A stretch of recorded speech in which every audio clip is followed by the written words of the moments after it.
السلام علیکم۔ اردو چل رنگ میں خوش آمدید۔ آئیے سنتے ہیں ایک بہت ہی خوبصورت سبق آموز واقعہ۔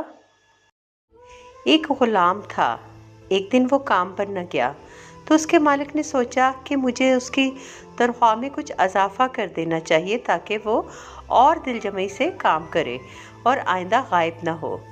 اگلے دن مالک نے اس کی تنخواہ سے زیادہ پیسے اسے دیے جو اس نے خاموشی سے رکھ لیے، لیکن کچھ دنوں بعد وہ دوبارہ غیر حاضر ہوا تو اس کے مالک نے غصے میں آ کر اس کی تنخواہ میں کیا گیا اضافہ ختم کر دیا اور اس کو پہلے والی تنخواہ ہی دی۔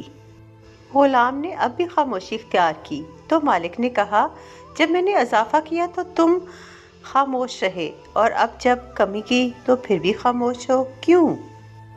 تب غلام نے جواب دیا، جب میں پہلے دن غیر حاضر تھا تو اس کی وجہ بچے کی پیدائش تھی اور آپ کی طرف سے تنخواہ میں اضافے کو میں نے وہ رزق خیال کیا جو وہ اپنے ساتھ لے کر آیا، اور جب میں دوسری مرتبہ غیر حاضر تھا تو اس کی وجہ میری ماں کی وفات تھی اور آپ کی طرف سے تنخواہ میں کمی کو میں نے وہ رزق خیال کیا جو وہ اپنے ساتھ واپس لے گئی۔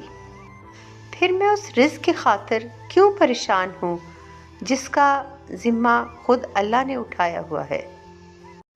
چینل کو سبسکرائب کرنا، لائک کرنا اور شیئر کرنا نہیں بھولنا۔